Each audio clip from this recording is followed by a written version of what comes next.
नमस्कार दोस्तों, मैं आप सभी का स्वागत करता हूं डिफेंस मास्टर यूट्यूब चैनल पर और एक नया आपके लिए सेशन लेकर आया हूं।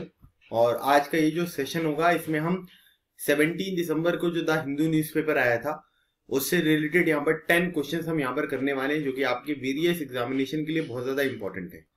तो डिफेंस मास्टर ऐप पर मैं द हिंदू का एडिटोरियल एनालिसिस जो है वो रोज करता हूँ। अगर आप वो देख लेते हो और इन क्वेश्चंस को यहाँ पर सॉल्व कर लेते हो तो मुझे लगता है कि उस दिन के जितने भी इंपॉर्टेंट क्वेश्चंस आपके एग्जामिनेशन में पूछे जा सकते हैं वो सारी चीजें आपकी यहाँ पर कवर हो जाएंगी। तो ये एक प्रैक्टिस सेशन है आप सभी लोगों के लिए, ये मैं इस यूट्यूब चैनल पर आपको प्रोवाइड कर रहा हूँ।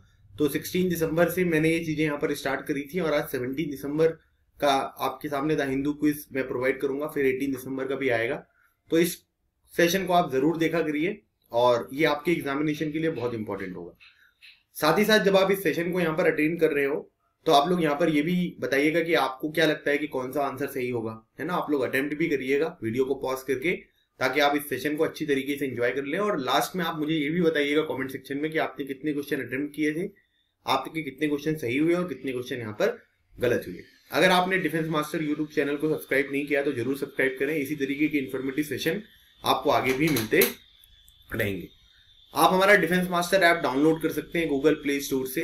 आप लोगों को यहाँ पर अलग अलग कोर्सेज भी दिखेंगे जो कि आपके अपकमिंग वेरियस एग्जामिनेशन के लिए इंपॉर्टेंट है, जैसे एफकेट का एग्जामिनेशन है ना, उसका 1 मंथ का सब्सक्रिप्शन, 3 मंथ का सब्सक्रिप्शन यहाँ पर अवेलेबल है। तो जो भी आप देखेंगे सारा सिलेबस आपका यहाँ पर कवर कराया जाएगा। अगर आप CDS, INET और एफकेट एग्जामिनेशन की तैयारी कर रहे हो तो ये कोर्स आपके लिए बहुत यूजफुल है। इसमें भी 1 मंथ का और 3 मंथ का सब्सक्रिप्शन आपके पास अवेलेबल है। केवल CDS OTA की तैयारी कर रहे हो तो ये भी कोर्स है आपके सामने। सारी क्लासेस यहाँ पर लाइव होती हैं। इंग्लिश और इकोनॉमिक की जो क्लासेस होती हैं उनके रिकॉर्डेड सेशन आपको प्रोवाइड करे जाते हैं। तो कई सारे चैप्टर ऑलरेडी यहाँ पर कंप्लीट हो चुके हैं, तो आप इन सब चीजों का भी यहाँ पर फायदा उठा सकते हैं। और ये आपके NDA एग्जामिनेशन के लिए जो NDA का पेपर 2 होता है, जिसको हम जनरल एबिलिटी टेस्ट बोलते हैं, GAT का पेपर, जिसमें 150 क्वेश्चन आते हैं, 50 इंग्लिश के, बाकी सब साइंस वगैरह, करंट अफेयर, जनरल नॉलेज। तो उसका भी 1 मंथ का सब्सक्रिप्शन और 3 मंथ का सब्सक्रिप्शन यहाँ पर अवेलेबल है। आप इसको भी यहाँ पर एक्सेस कर सकते हैं, लिंक सभी के डिस्क्रिप्शन बॉक्स में अवेलेबल है।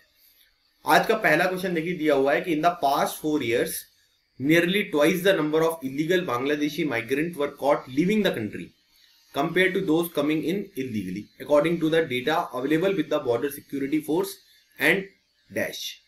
तो अभी यहाँ पर बोला जा रहा है कि पिछले 4 सालों में क्या हुआ कि जितने लोग इलीगल तरीके से बांग्लादेश में हमारे देश में एंटर हो रहे हैं, ठीक है, उनका नंबर, और जितने लोग जो बांग्लादेश से यहाँ पर इंडिया में एंटर हुए थे वो इंडिया से वापस बांग्लादेश जा रहे हैं, वो वाला नंबर, उनके बीच में एक कंपैरिजन यहाँ पर बताया जा रहा है। इसका मतलब ये है कि भाई जो लोग अंदर आ रहे हैं उनका नंबर और जो लोग बाहर जा रहे हैं उनका नंबर, इनके बीच में एक रिलेशन यहाँ पर अभी पता चला है।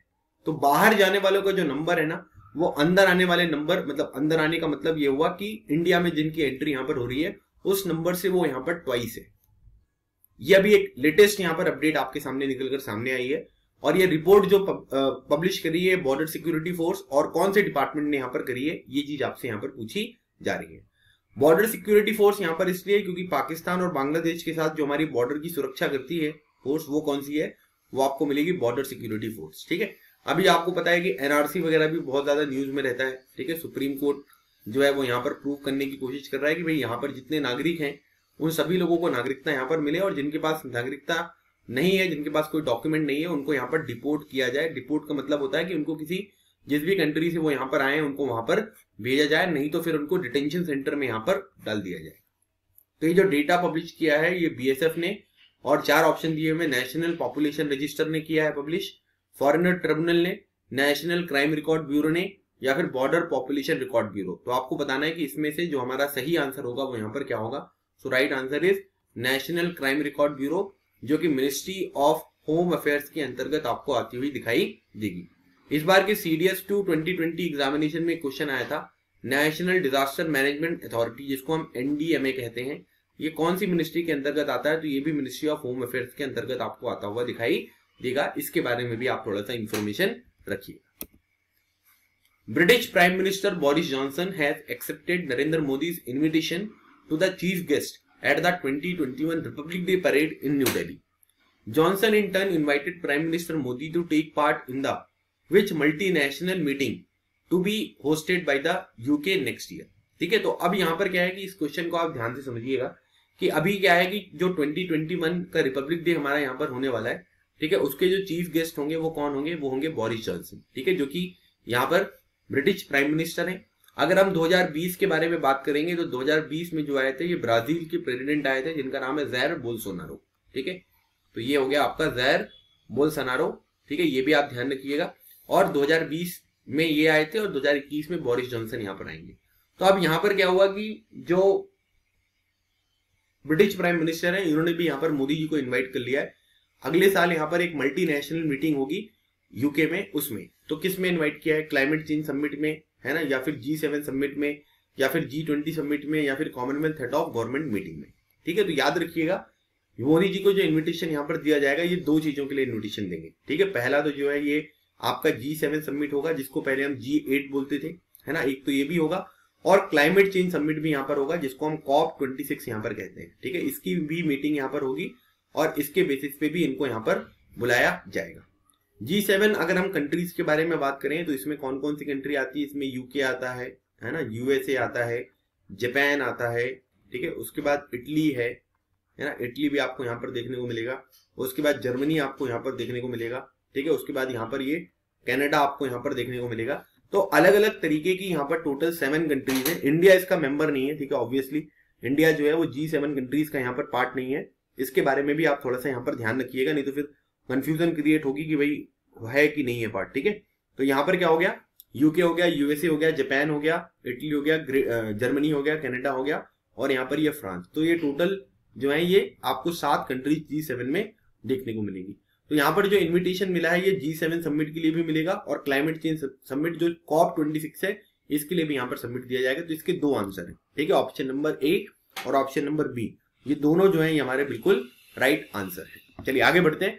अगला क्वेश्चन दिया जा रहा है कि ताकाहिरो शिराइसी was sentenced to death by a Tokyo court for murdering 9 people he met on a widely used platform. By what moniker is he otherwise known as? ठीक है, मतलब यहाँ पर क्या हुआ कि जापान की ये बात हो रही है, टोक्यो में जो है वो 2020 के ओलंपिक गेम्स भी यहाँ पर होने वाले हैं, ठीक है, जिसका टाइमिंग जो है वो 2021 में होगा, लेकिन उसको 2020 के ओलंपिक गेम्स यहाँ पर कहे जाएंगे, ठीक है, ये भी याद रखिएगा। और दूसरी इंपॉर्टेंट बात ये है कि अभी यहाँ पर क्या हुआ कि इस पर्सन को जो है वो सेंटेंस टू डेथ यहाँ पर दिया गया है, ठीक है। तो इसमें क्या हुआ कि अलग अलग प्लेटफॉर्म पर कुछ लोगों ने यहाँ पर अपनी जीवन को समाप्त करने के लिए, अपनी लाइफ को एंड करने के लिए यहाँ पर पोस्ट डाले थे।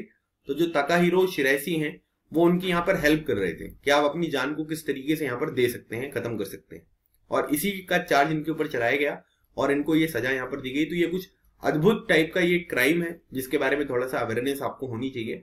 तो इनको दूसरे किस नाम से यहाँ पर जाना जाता है, ट्विटर किलर, ठीक है, शिराइसी द रिपर, फेसबुक स्लैशर, या फिर टेंडर किलर। तो इनका जो हमारा दूसरा नाम है इसको बोलते हैं हम Twitter killer. So right answer is option number A।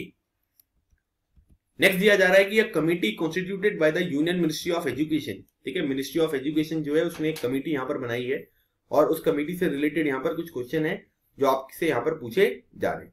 तो इसमें यह बोला जा रहा है आपको कि एक कमेटी यहाँ पर बनाई गई है, ठीक है, और इस कमेटी ने यहाँ पर ये रिकमेंड किया है कि IIT वगैरह जो है वह रिकमेंडेड, ठीक है, कि उनको एग्जेम्प्ट यहाँ पर किया जाए रिजर्वेशन पॉलिसी से। जो central education institution reservation and teachers cadre act CEI act है 2019 का, उसके तहत IITs को यहाँ पर एग्जेम्प्ट किया जाए। इसका मतलब ये है कि जैसे टीचर वगैरह की नौकरी जो यहाँ पर निकलती है ना, उसमें भी यहाँ पर कुछ कोटा नॉर्म्स हैं, ठीक है, उनको यहाँ पर क्या करना होता है, फुलफिल करना होता है। तो उसी चीज को यहाँ पर बोला जा रहा है कि भाई यहाँ पर ये चीजें जो है IITs के लिए नहीं होनी चाहिए, क्योंकि यहाँ पर क्या होता है कि प्रॉब्लम ये निकलकर सामने आती है, ठीक है, कि कुछ तो वैकेंसी यहाँ पर खाली रह जाती है और कुछ क्वालिटी भी यहाँ पर मेंटेन नहीं होती है। तो यहाँ पर बोला गया है कि IIT को एग्जेम्प्ट करके उन पर्टिकुलर जो एक इंस्टीट्यूशन है जिनकी एक लिस्ट यहाँ पर बनाई गई है, जिसमें अभी आपको 8 इंस्टीट्यूशन यहाँ पर देखने को मिलेंगे जहां पर इस तरीके का यहाँ पर जो कोटा फॉर्म्स होती हैं, कोटा नॉर्म्स हैं, उनको फुलफिल करने की कोई यहाँ पर गारंटी नहीं है, उस चीज को यहाँ पर मेंटेन किया जाए। ये इस कमेटी ने यहाँ पर रिकमेंड किया है, जिसको हेड किसने किया था, वो IIT दिल्ली जो है, ठीक है, IIT दिल्ली के डायरेक्टर ने यहाँ पर इसको लीड किया था। तो ये कौन से हैं, इंस्टीट्यूट ऑफ एक्सीलेंस है, elite technological institution of India, Indian education forum, या फिर council of scientific and industrial research. तो इसका जो हमारा राइट आंसर है ये आपके इंस्टीट्यूट ऑफ एक्सीलेंस। इसमें टोटल 8 इंस्टीट्यूट आपको यहाँ पर देखने को मिलेंगे। जैसे कुछ के एग्जांपल मैं आपको बता देता हूँ, जैसे होमी भाभा, ठीक है, जिनको हम father of nuclear program in India यहाँ पर कहते हैं, नेशनल इंस्टीट्यूट, ये आपको यहां पर देखने को मिलेगा, ठीक है, होमी भाभा नेशनल इंस्टीट्यूट, ठीक है, ये हो गया। फिर उसके बाद Tata institute of fundamental research, ठीक है, Tata institute of fundamental research, जिसको हम TIFR यहां पर कहते हैं। स्पेस फिजिक्स लेबोरेटरी के बारे में बात कर लीजिए आप, है ना, ये हो गया आपका स्पेस फिजिक्स, ठीक है, लेबोरेटरी, ये आपको यहां पर देखने को मिलेगा। और उसके बाद एक और इंपॉर्टेंट ऑर्गेनाइजेशन आप यहां पर याद रखिएगा, Indian institute of remote sensing, ठीक है, IIRS। तो इसी लिस्ट में यहां पर IITs को भी इंक्लूड करने की बात यहां पर करी जा रही है। A man aged 104 who was sent to a detention center for a foreigner at the age of 102 died at his residence in the southern Assam Barak Valley। Barak एक रिवर भी है, ये भी आप ध्यान रखना। और name the man who was held at Silchar Central Jail but passed away before he could prove his citizenship। देखिए यहां पर क्या है कि जो पर्सन है ना, इनको नागरिकता यहां पर दी गई थी, ठीक है, लेकिन वो जो नागरिकता थी वो इसको यहां पर प्रूव नहीं कर पाए। इनको जो यहां पर नागरिकता यहां पर दी गई थी बेसिकली, वो यहां पर ये इनको एक सर्टिफिकेट दिया गया था, रिफ्यूजी रजिस्ट्रेशन सर्टिफिकेट, ठीक है। इसके बेसिस पे इनके पास ये क्लेम कर रहे थे कि भाई वो यहीं से हैं, ठीक है, सर्टिफिकेट। तो ये इनको 1956 में यहां पर प्रोवाइड किया गया था। कहां पर? त्रिपुरा में। त्रिपुरा की कैपिटल है अगरतला, वहां पर प्रोवाइड किया गया था। तो अब यहां पर क्या हुआ कि जब NRC निकलकर सामने आया तो आप लोगों को यहां पर ना लेगेसी डेटा था। लेगेसी डेटा क्या है कि 2 डॉक्यूमेंट की एक लिस्ट है, उसके थ्रू आपको यहां पर प्रूव करना है अपनी नागरिकता। अगर आप प्रूव नहीं कर पाएंगे तो आपको एक फॉरेनर माना जाएगा और आपको जिस कंट्री से आए हो आप वहां पर भेज दिया जाएगा। अगर कोई एक्सेप्ट नहीं करेगा तो आपको डिटेंशन सेंटर में डाल दिया जाएगा। तो जब इनकी उम्र 102 साल की थी तब इनको डिटेंशन सेंटर में डाला गया था। अब 104 साल के जब हो गए तो इनकी मृत्यु यहां पर हो गई और ये अपनी नागरिकता यहां पर प्रूव नहीं कर पाए। तो इनका नाम क्या है? चंद्राधर दास है, राजवीर दास है, नरेश कोच या फिर दुलाल पॉल। तो चंद्राधर दास जो है ये हमारा राइट आंसर है। Option number A is the right answer. Next दिया हुआ है कि name the new digital payment application launch by the department of post and the Indian post payment bank, जिसको IPPB यहां पर कहते हैं हम, aimed at reaching out the customer in rural areas. तो रूरल एरियाज में अपने कस्टमर तक पहुंचने के लिए यहां पर जो इंडियन पोस्ट पेमेंट बैंक है उन्होंने एक नया ऐप यहां पर लॉन्च किया है, जिसमें पोस्टमैन की सहायता से लोगों की मदद यहां पर करी जाएगी और लोगों को उसके बारे में अवेयरनेस यहां पर पहुंचाई जाएगी। तो इस ऐप का नाम क्या है? पोस्ट पे है, डाक पे है, डाक ऑनलाइन है या फिर स्पीड पे है? तो इसका नाम है डाक पे। So right answer is option number B।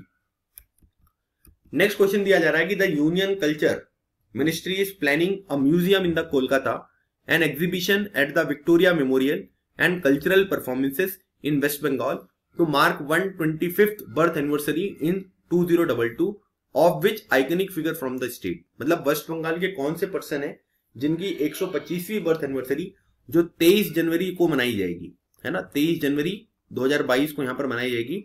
तो यहां पर क्या है कि उस पर्टिकुलर दिन को याद रखने के लिए यहां पर एक म्यूजियम खोलने की बात यहां पर करी जा रही है, ठीक है। तो ये कौन है? अरुणा आसफ अली है, जगदीश चंद्र बोस, सत्यजीत रे या फिर सुभाष चंद्र बोस। तो अरुणा आसफ अली जो है वो उन कुछ महिलाओं में से है जिनको भारत रत्न यहां पर दिया गया, जैसे इंदिरा गांधी जी को दिया गया है ना, मदर टेरेसा जी को दिया गया है, ठीक है, MS सुब्बलक्ष्मी है ना जी को दिया गया है और लता मंगेशकर जी को दिया गया है। तो उन्हीं कुछ में से ये अरुणा आसफ अली भी है जिनको भारत रत्न अवार्ड दिया गया है। लेकिन इस क्वेश्चन का जो हमारा राइट आंसर है यह है सुभाष चंद्र बोस। सुभाष चंद्र बोस ने यहाँ पर 1939 में जो है वो फॉरवर्ड ब्लॉक की स्थापना यहाँ पर करी थी, ठीक है। इन्होंने कुछ नारे भी दिए थे, जैसे दिल्ली चलो, जय हिंद, इस तरीके के नारे भी इन्होंने यहाँ पर दिए हुए हैं। तो इसके बारे में भी आप ध्यान रखिएगा। और इंडियन आर्मी की जो स्थापना हुई थी वो सिंगापुर में हुई थी, वो कैप्टन मोहन सिंह जी जो है, ठीक है, उनके साथ मिलकर इन्होंने यहां पर ये काम किया था। तो सुभाष चंद्र बोस जो है ये हमारे इस क्वेश्चन का राइट आंसर है। Vice admiral Srikanth the navy's most senior submariner, ठीक है। तो वाइस एडमिरल श्रीकांत जी जो है वो नेवी के मोस्ट सीनियर सबमरीनर थे, जिनको ग्रे डॉल्फिन भी यहां पर कहा जाता था। कोविड-19 कॉम्प्लिकेशन की वजह से इनकी यहां पर मौत हो गई है और he was serving as the director general of project dash till his death, ठीक है। अपने डेथ तक ये कौन से प्रोजेक्ट पर यहां पर काम कर रहे थे? तो कोरोमंडल में, अरिहंत में या फिर ईगल में या फिर सीवर्ड। तो यहां पर जो ये प्रोजेक्ट था ना, ये इंफ्रास्ट्रक्चर रिलेटेड यहां पर प्रोजेक्ट था, ठीक है, इंफ्रास्ट्रक्चर रिलेटेड, जो कि कर्नाटका में चल रहा था। कर्नाटका में नेवी का एक बेस है, कारावर बेस, ठीक है।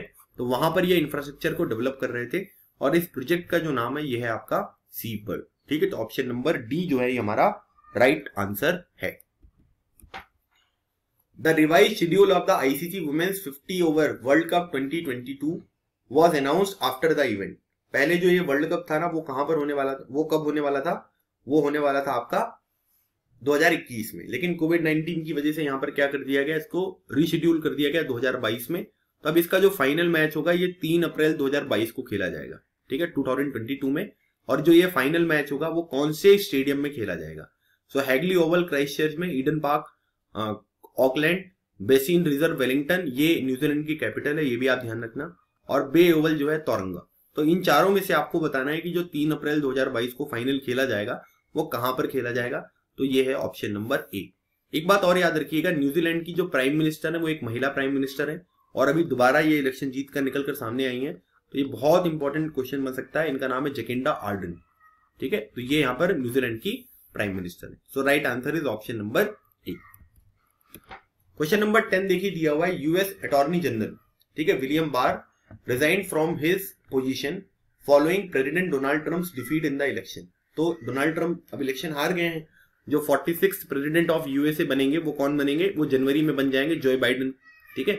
तो अब यहाँ पर क्या हुआ कि इनके जो अटॉर्नी जनरल थे ट्रम्प साहब के, उन्होंने रेजिग्नेशन यहाँ पर दे दिया है।